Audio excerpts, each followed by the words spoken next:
नमो अरिहन्ताणं नमो सिद्धाणं नमो आयरीयाणं नमो वज्जायाणं नमो लोय सव्यसाहूनं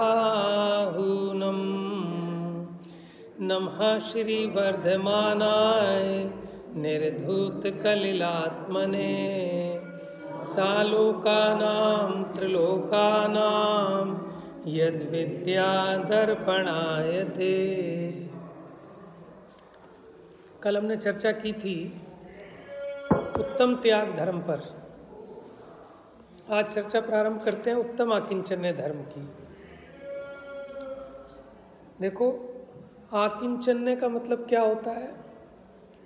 आकिंचन्य,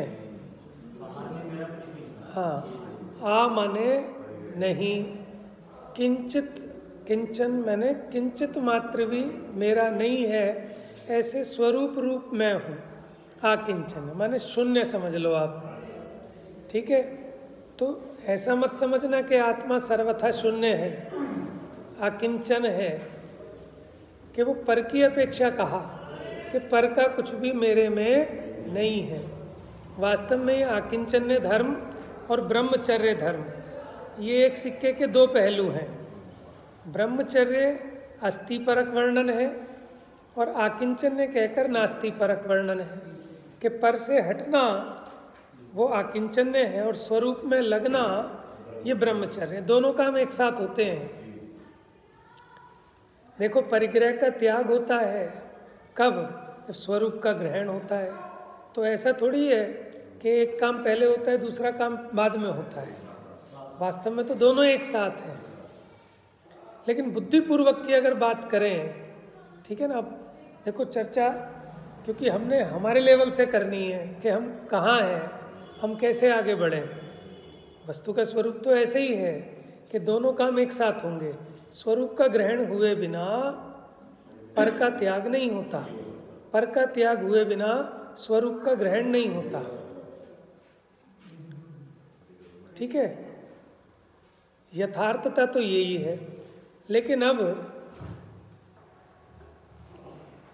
जैसे आपने समझा, एक होता है द्रव्यलिंग, एक होता है भावलिंग। द्रव्यलिंग का मतलब क्या है कि बाहर के परिग्रह आदि का त्याग।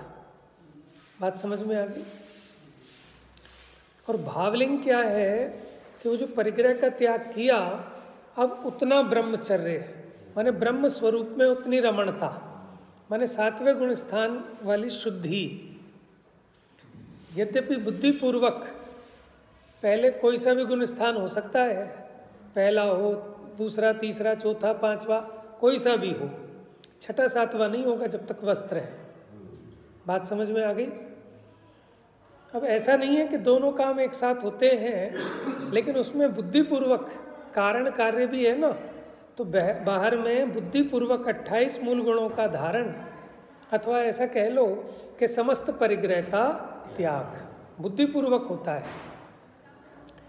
अब ये तो बाहर में हुआ बुद्धिपूर्वक त्याग, तब वो जीव को ऐसी निर्विकल्पता बनती, ऐसे ही निमित्त नैमित्तिक संबंध है। अब कोई कहे जब शरीर भिन्न है तो वस्त्र भी तो भिन्न है, तो वस्त्र क्या अड़ते हैं सातवां गुण स्थान होने में। लेकिन आप सोचो, अड़ते नहीं होते तो वस्त्र सहित सातवां गुण स्थान हो जाता। बात समझ में आ रही है? निमित्त नैमित्तिक ऐसे ही संबंध है, ये नहीं अड़ता, लेकिन जब तक ये बाहर का परिग्रह रहता है उस संबंधी विकल्प नहीं मिटता, उस संबंधी विकल्प बना ही रहता है। इसलिए प्रवचन सार जी में भी आया कि बुद्धिपूर्वक पहले बाह्य परिग्रह का त्याग होता है, तब वो उतनी शुद्धता होती है फिर परिणामों की, फिर वो गुण स्थान चढ़ता है। तो ऐसे ही हमें भी ब्रह्म स्वरूप में रमना है, तो ब्रह्म स्वरूप को समझेंगे, उसका आकर्षण होगा किसका? अपने स्वरूप का।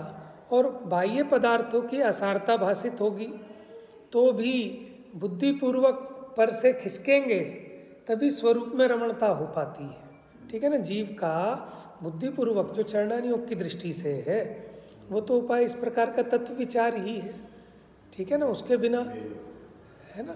तो अब ग्रंथ ये चरणानी योग का है, लेकिन भैया अध्यात्म के बिना चरणान योग भी पूरा नहीं होता, वो भी अधूरा है, क्योंकि वस्तु स्वरूप को नहीं बताएंगे तो फिर वो चरणान योग वास्तव में चरणान योग भी नहीं रहेगा, वो कोरा क्रियाकांड हो जाएगा।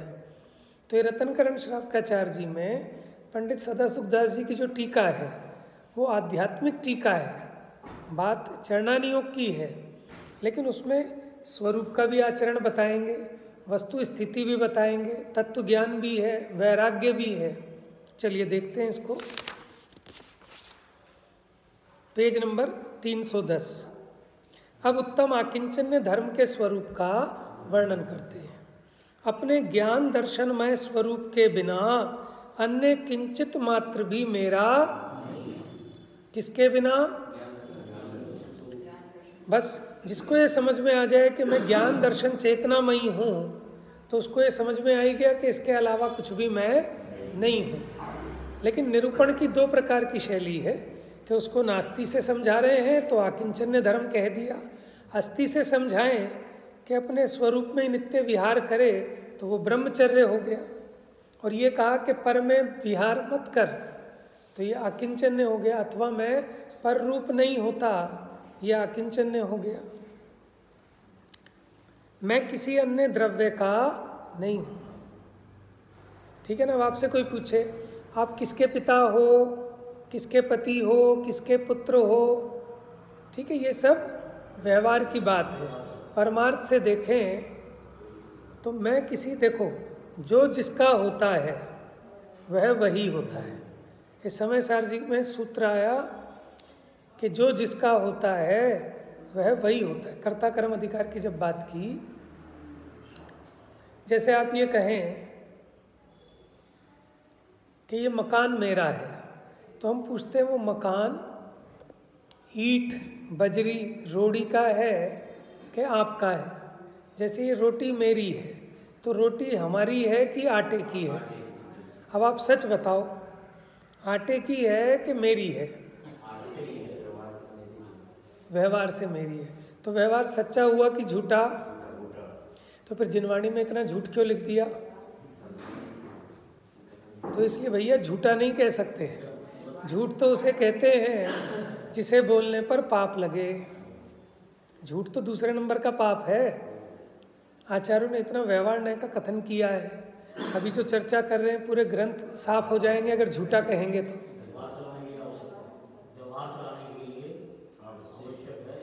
मानो परमार्थ तक पहुंचाने के लिए, परमार्थ का साधक है, परमार्थ का प्रतिपादक है, ठीक है ना? उसके बिना परमार्थ की प्राप्ति नहीं होती। लेकिन कोई व्यवहार कोई पकड़ के बैठ जाए कि भैया इसके कारण ही परमार्थ की प्राप्ति हुई है। जैसे आप चम्मच से खीर खाते हैं तो चम्मच के बिना तो आप खीर खा नहीं सकते, तो अब चम्मच ने खीर खिलाई है तो चम्मच को नहीं छोड़ूंगा, वो चम्मच का अपमान हो जाएगा। तो भैया चम्मच को ले जाना भी है और उसका मोह भी छोड़ना है। बात समझ में आई? स्टेप चढ़ते हैं ना ऊपर, तो पहला स्टेप अगले स्टेप पे जाने में कारण है, लेकिन उसी को पकड़ के बैठ जाए तो बाधक है। लेकिन कब छोड़ना है पिछले स्टेप को, इसकी समझदारी भी पूर्णता होनी चाहिए। अब अगले स्टेप पे गया नहीं, पिछले स्टेप से पैर हटा लिया, क्या होगा? पंडित बनारसीदास जी ने लिखा, करनी का रस मिट गयो भयो न आत्म स्वाद, भई बनारस की दशा जथा ऊंट को पात। ऐसी हालत हो जाएगी।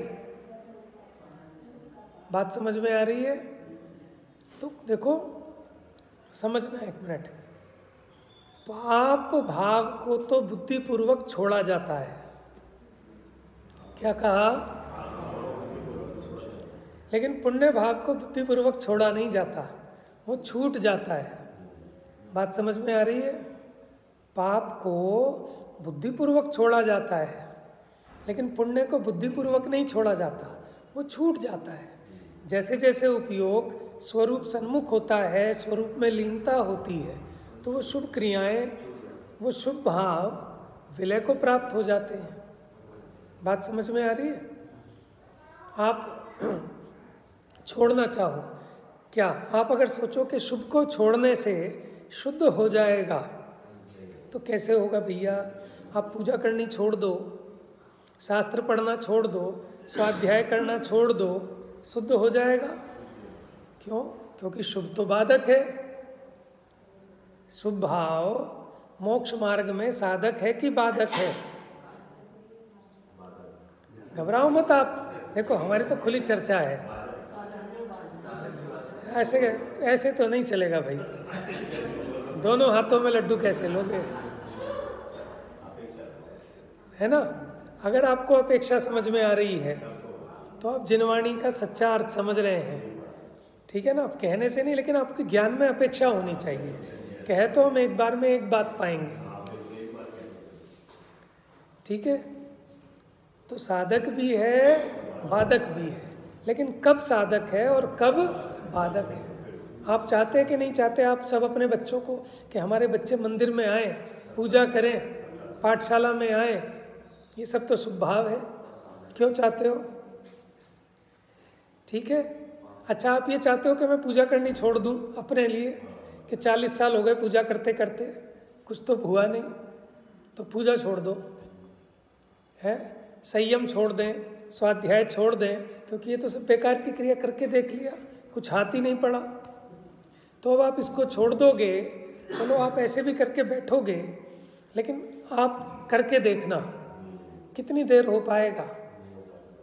अशुभ से शुद्ध नहीं होता, शुभ से शुद्ध में आता है, ये स्टेप है। अशुभ से बचने के लिए शुभ की भूमिका में आता है, फिर शुभ में रहकर शुद्ध को साधता है, और जब शुद्ध पकड़ में आता है तो ये ऑटोमेटिक छूट जाता है। पाप छोड़ने के लिए तो देखो, आपने बुद्धिपूर्वक उठ के आए हो घर से, पाप छोड़ के आए हो ना, वो आपने बुद्धिपूर्वक छोड़ा है। इसलिए जिनवाणी में भी पापों का बुद्धिपूर्वक त्याग कराया, पुण्य का तो नहीं कराया। समझ में आया? तो अपने को समझनी चाहिए कि कौन कहाँ बाधक है, कौन कहाँ साधक है, ठीक है ना? क्योंकि भैया आपको अपना ऑपरेशन खुद करना है, कोई दूसरा आपका ऑपरेशन नहीं कर सकता। वो आपको सलाह दे सकता है, गाइड कर सकता है, लेकिन आपकी प्रकृति, ठीक है ना, आपकी सारी शक्ति सहनन वो आप समझते हो कि मुझे कैसे कैसे करना है।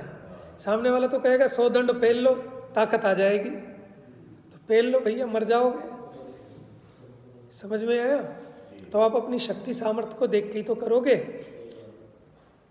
ठीक है?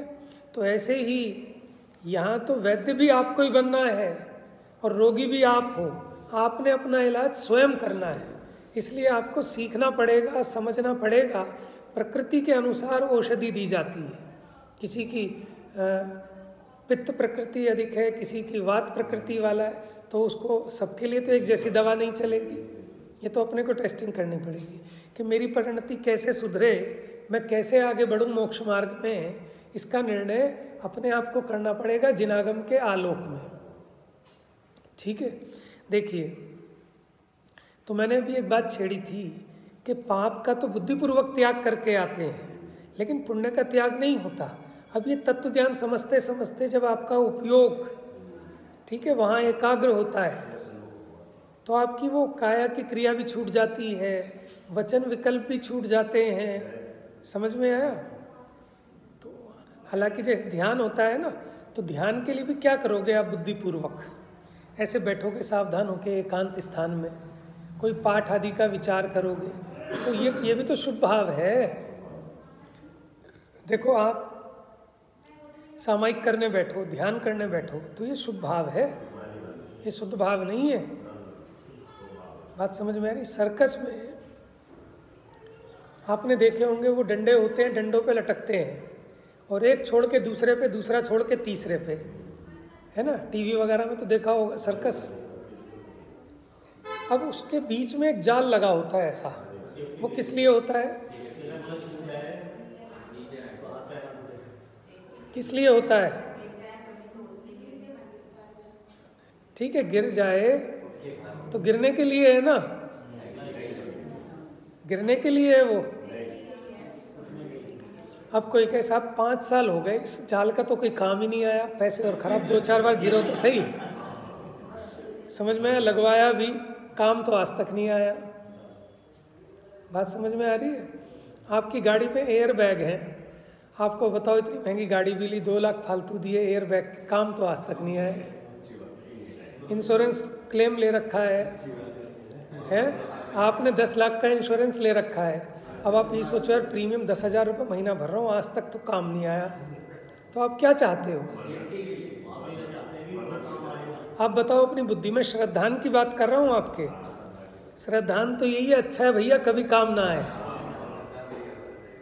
तो जिसको ऐसी श्रद्धा है कि कभी काम ना आए, वो सम्यक दृष्टि, उदाहरण में समझना, आप करा रखा है लेकिन चाहता नहीं है उस क्लेम को, चाहता तो है कि कभी बीमारी ना आए। ऐसे ही ज्ञानी राग से बचने के लिए शुभ का जाल लगाता है कि मैं कहीं तीव्र राग में ना फंस जाऊं, उसके लिए शुभ का जाल लगाता है, लेकिन उसका क्लेम नहीं चाहता, शुभ करना नहीं चाहता, अशुभ से बचने के लिए बस शुभ का वो प्रीमियम भरता है, लेकिन चाहता क्या है कि निरोगी रहूं, शुद्ध में ही रहूं। ठीक है। अब जैसे वो जो कलाकार है, सर्कस वाला कलाबाज, वो गिर गया जाल पर, तो जाल पर गिर के वो तुरंत उठ के लटकना चाहता है, गिरे नहीं रहना चाहता। बात समझ में आ रही? उसकी श्रद्धा क्या है, और उस गिरने को अपमान मानता है, लेकिन फिर भी जाल लगा के रखता है। जाल उपादेय भी है, क्यों कि अगर ये जाल नहीं होता तो मुंह फूटता और जिंदगी भर खड़े नहीं हो पाते। अब वो जाल था तो मुंह नहीं फूटा, तुम इस लायक बचे रहे कि फिर से तुम उस पर चढ़ सकते हो। तो वो गिरना नहीं चाहता, लेकिन गिर जाए तो दोनों में अंतर है कि नहीं? जमीन पे गिरने में और उस जाल पे गिरने में तो शुभ और अशुभ भाव में अंतर है कि नहीं? बात समझ में आई? तो जिनागम माने उसमें एकांत नहीं है, अनेक विवक्षाएं। अब आप एक ही गाथा पढ़ लिया कि पुण्य पाप में अंतर नहीं है, जो न माने बात ये संसार सागर में भ्रमे मद मोह से आच्छन्न में। तो ये तो एक अपेक्षा से कह रहे हैं कि बंद की अपेक्षा अंतर नहीं है, गिरना तो दोनों ही बेइज्जती का कारण है, इस अपेक्षा दोनों समान है। तुम चाहे जाल पे गिरो चाहे जमीन पे गिरो, फेल तो हो गए ना, बेइज्जती तो हो गई। लेकिन फिर भी अगर जमीन पे गिरने से भला है कि जाल पे गिरो, अगर गिरना ही है तो दोनों में भेद कर लेना। ठीक है। देखो,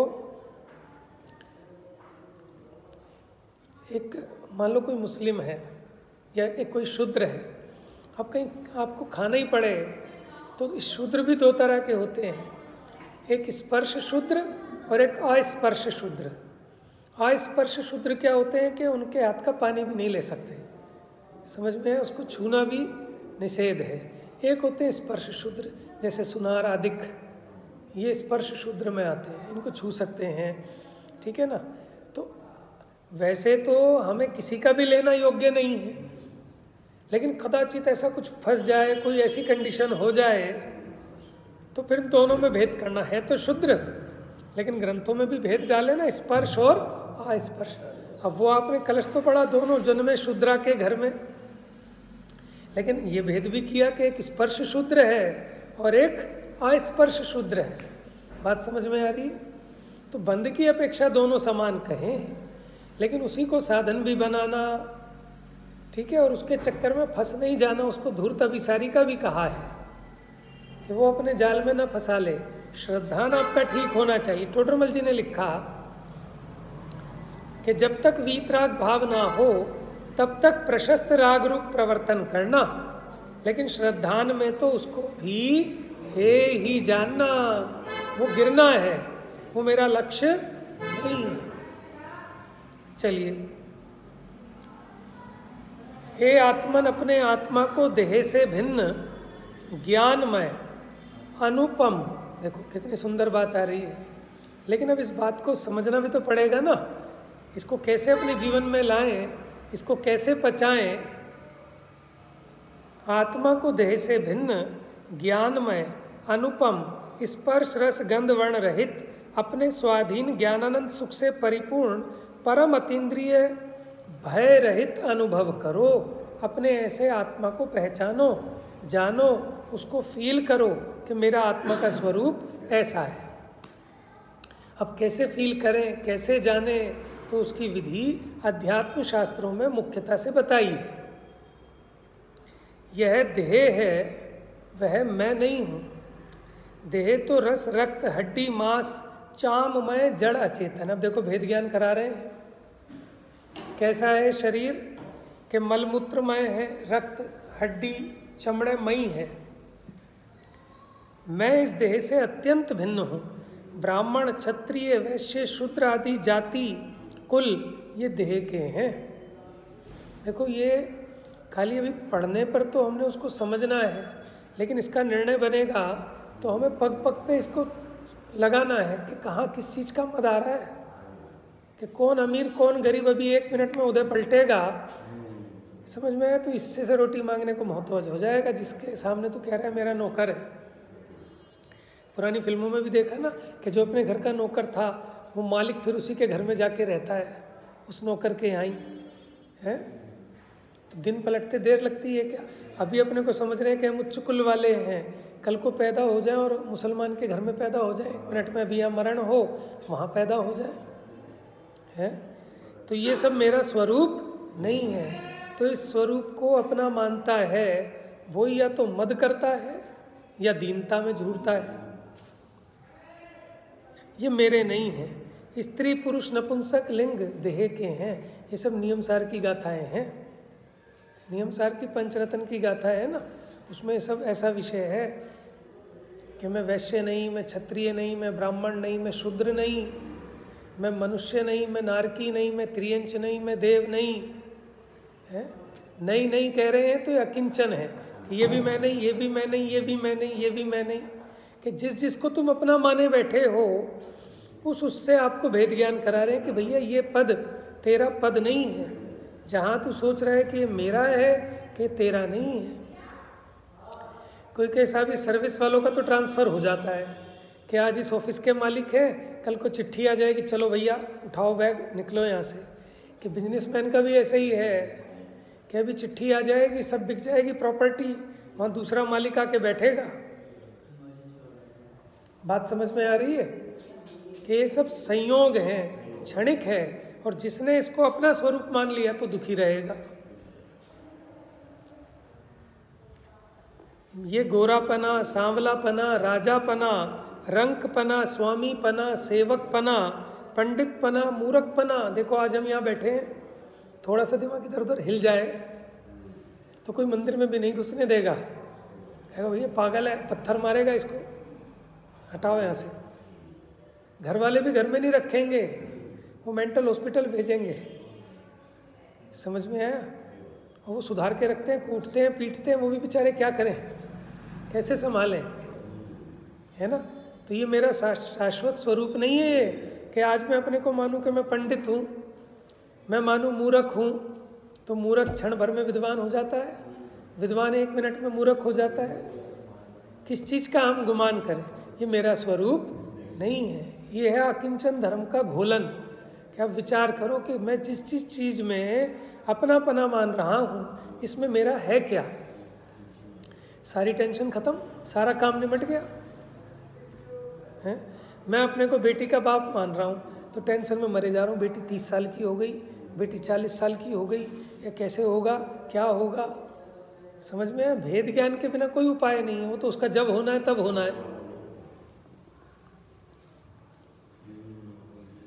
मैं तो ज्ञायक हूँ, ये देह का संबंध मेरा स्वरूप नहीं है।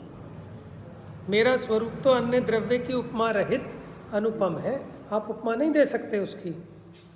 गरम, ठंडा, नरम, कठोर, रूखा, चिकना, हल्का, भारी, ये 8 प्रकार का स्पर्श है। ये तो पुद्गल का गुण है। ये हमारा देखो समय सार जी की गाथा आ गई, 49वीं गाथा। अरस हूँ, अरूप हूँ, अगंध हूँ। प्रवचन सार की 172 नंबर की गाथा है। पंचास्तिकाय में ये 127 नंबर गाथा है। नियम सार जी की 46 नंबर गाथा है। अष्टपहड़ में 64 नंबर गाथा है। उसके अलावा धवला अधिक में भी है गाथा, क्या रस हूँ अरूप हूँ, अलिंग ग्रहण वाली जो गाथा कहते हैं। ये खट्टा मीठा कड़वा कषायला चरपरा, ये 5 प्रकार का रस, सुगंध दुर्गंध, ये 2 प्रकार की गंध, काला पीला हरा सफ़ेद लाल, ये 5 प्रकार का वर्ण मेरा स्वरूप नहीं है, पुद्गल का स्वरूप है। आप सोचो जरा शांति से, हम अपने को क्या मानते हैं कि आपका कितना वजन है भाई साहब, ये बताओ। 70 किलो, ठीक है। आप 70 किलो के हो, मैं 68, 67, 65, घटता बढ़ता रहता है ना, ठीक है। अब हम इसमें एनालाइज करें, हम तो अपने को ये अनुभूत करते हैं और टेस्टिंग भी कराने जाते, भैया मेरी टेस्टिंग कर दो जरा, मेरा लीवर वीवर ठीक है कि नहीं, किडनी विडनी सही काम कर रही है कि नहीं। आप अगर इनकी शक्ल देख लोगे ना किडनी लीवर की तो घिन आएगी, बच्चे देख नहीं सकते कैसी गंदी चीज़ है ये, है।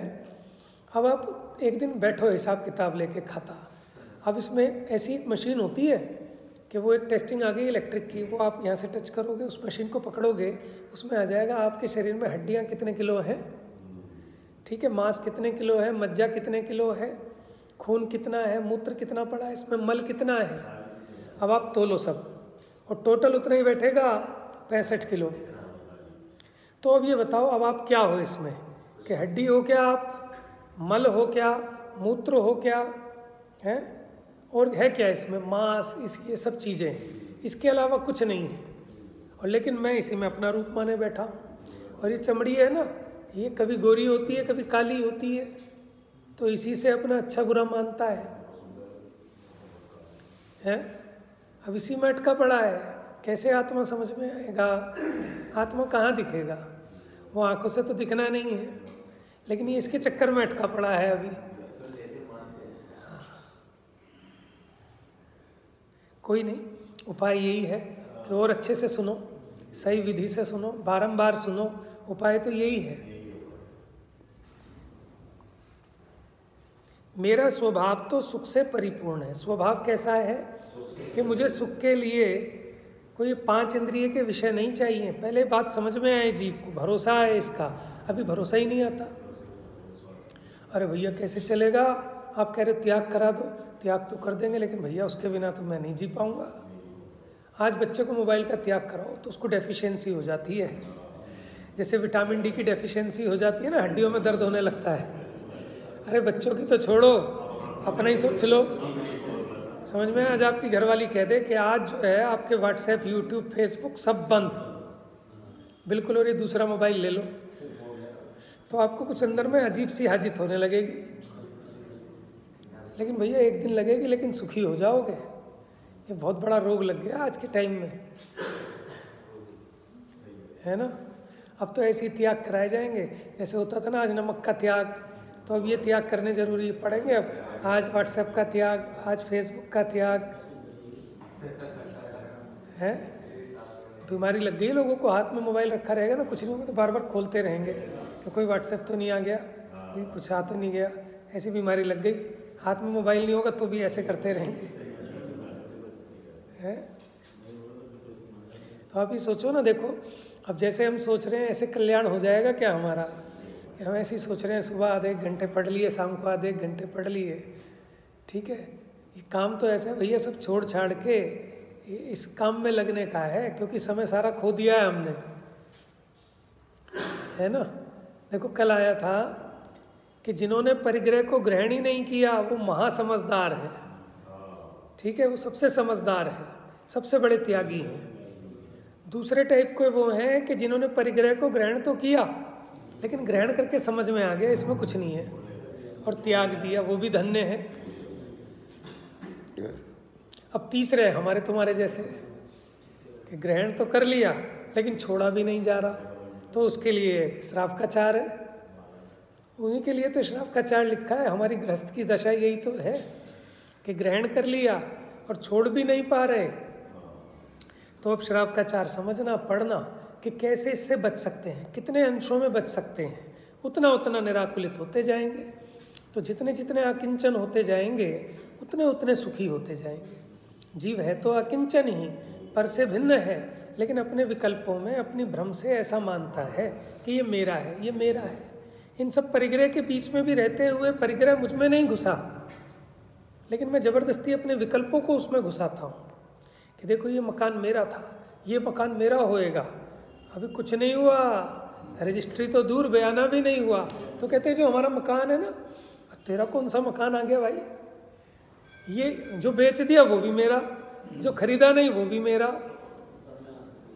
कितनी आसक्ति है जीव को, और सुखी दुखी भी होता रहता है। अब उस मकान के बाहर खड़ा होकर कोई पिसावे, यहाँ कैसे, चल यहाँ से, ये तेरा तो भाई अभी हुआ ही नहीं।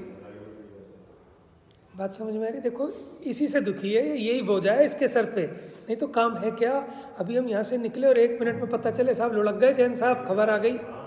काम तो सारे निपटाए हैं, जितने चले गए, जवानी में भी चले गए, किसका काम रुका है बताओ आज तक? और अपने अपने सुख को रोवे पिता पुत्र दारा, सब अपने सुख के सगे हैं। सच्ची बात तो यही है, भले कहने में लगने में कड़वी लगती हो, है ना। हम अपने लिए भी, दूसरे के लिए नहीं, हम भी तो स्वार्थ के ही हैं। आपको बताओ कैसी घरवाली चाहिए जो बिस्तर पे पड़ी रहे, कहे मेरी तो कमर में दर्द हो रही है, मेरे से तो खाना नहीं बनेगा? ऐसी घरवाली सबको प्रिय लगेगी? समझ में? आदमी कहेगा यार तू कहाँ फंस गए, कल की मरती आज निमट जाए, मेरे किस काम की। ठीक है, कहने में कड़वी लगती है, लेकिन ये जीव का अभिप्राय ऐसे ही है। समझ में? मोह भी 4 दिन का है इसका। माने किसी का बच्चा है, वो ऐसा हो जाए कि वो किसी काम का ना हो, जिंदगी भर इसको ढोना पड़े, तो ये जीव के परिणाम खराब हो जाते हैं। समझ में?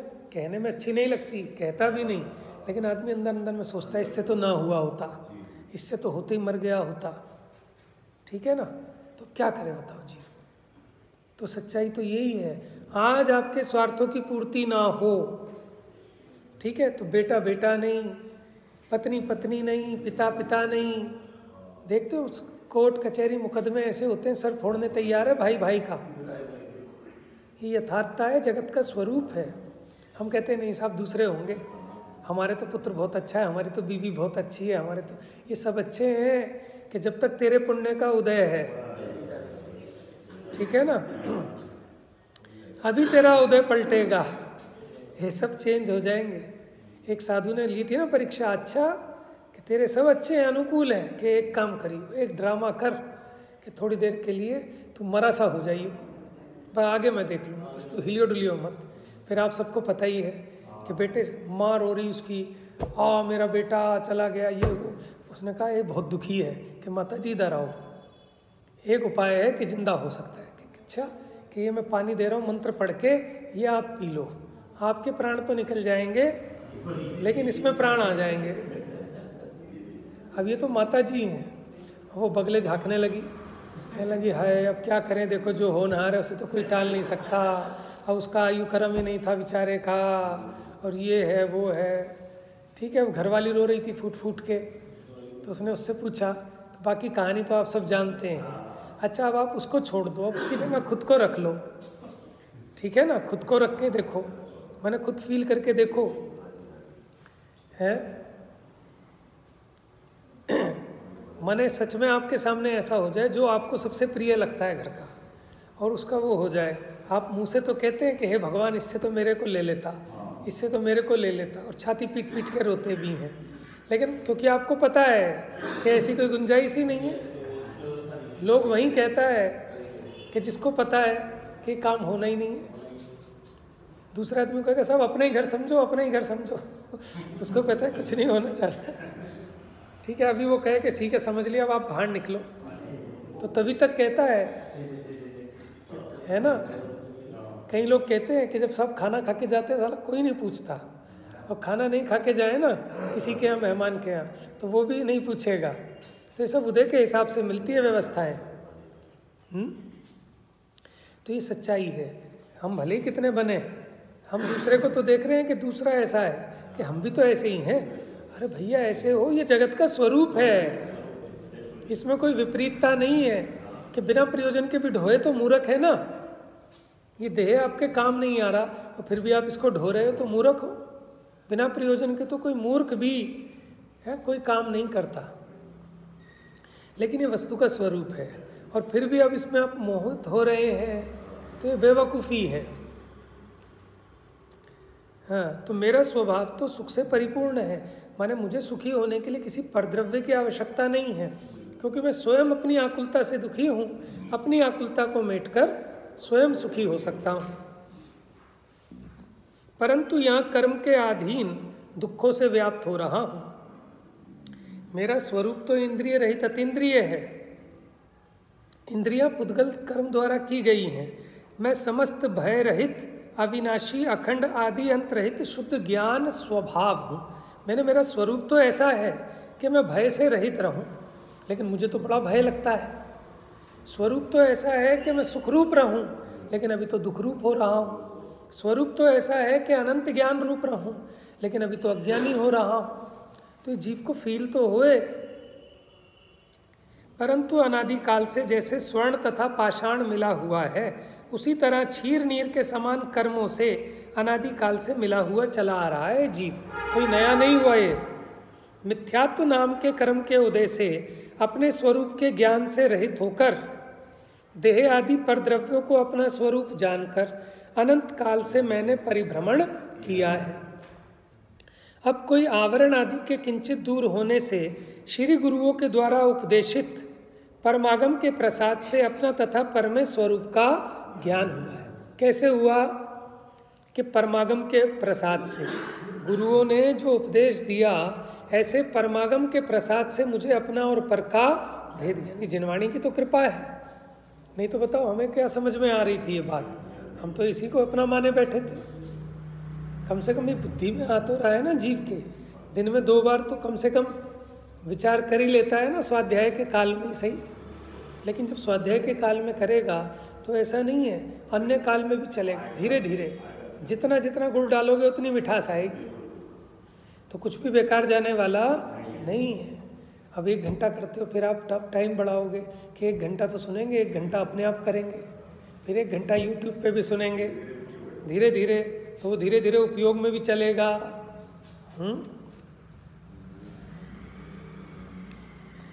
अब चर्चा तो बहुत सुंदर है, लेकिन इशारा ही हो सकता है। तो आकिंचन्य धर्म और ब्रह्मचर्य धर्म तो आपस में एक दूसरे से, इसमें तो बस ये देख रहे हैं कि जिसको मैं मेरा माने बैठा हूँ ये कुछ भी मेरा नहीं है। और ब्रह्मचर्य में उसका अस्थि परक बताएंगे कि ये स्वरूप कैसा है मेरा, ठीक है, और उसकी सिद्धि चरणन योग के माध्यम से कैसे हो। हम अपनी भूमिका में क्या करें कि आप अपनी भूमिका में तत्व का अभ्यास करो, और तत्व के अभ्यास में जो सहायक हैं, ऐसे बाह्य संगति, बाह्य अवलंबन वो लो। छोटे छोटे नियम, त्याग, संयम वो आपको अवसर प्रदान करेंगे तत्वाभ्यास का। नहीं तो आप तत्वाभ्यास नहीं कर पाओगे। अगर आपकी सोसाइटी ठीक नहीं है, ठीक है ना, माने आपकी संगति अच्छी नहीं है, तो आपका भाव ही नहीं होगा तत्वाभ्यास करने में। और अगर आप ऐसे लोगों की संगति में रहते हैं कि कहीं कोई मिले तो आप उससे ये चर्चा करो, भैया ये आकिंचन की बात आई थी यार, बात तो ठीक लग रही है लेकिन लगता तो ऐसा है यार, तुम्हें क्या लगता है? तभी तो चर्चा होगी जब आपकी संगति ठीक होगी। और संगति उल्टी होगी तो वहाँ कैसी चर्चा होगी कि भैया एक सौदा आ रहा है बहुत बढ़िया, रुपए का माल 50 पैसे में मिल रहा है, थोड़ी सी सेटिंग करनी पड़ेगी, हो जाएगी। तो अब चलेगा भेद विज्ञान? बताओ आप। तो लौकिक जन का संग तजो, बात समझ में आ रही है ना? तो ये बुद्धिपूर्वक करना पड़ेगा आपको, अपने आप नहीं होएगा है। कोई मैं क्रमबद्ध पर्याय का विरोधी नहीं हूँ, लेकिन क्रमबद्ध पर्याय समझनी चाहिए। वो 5 समवायों की निश्चितता बताती है, ठीक है ना। वहाँ पुरुषार्थ भी है, निमित्त भी है, होनहार भी है, अकेले काल लब्धि नहीं है। चलिए, जा वाणी के ज्ञान से सूझे लोकालोक, सो वाणी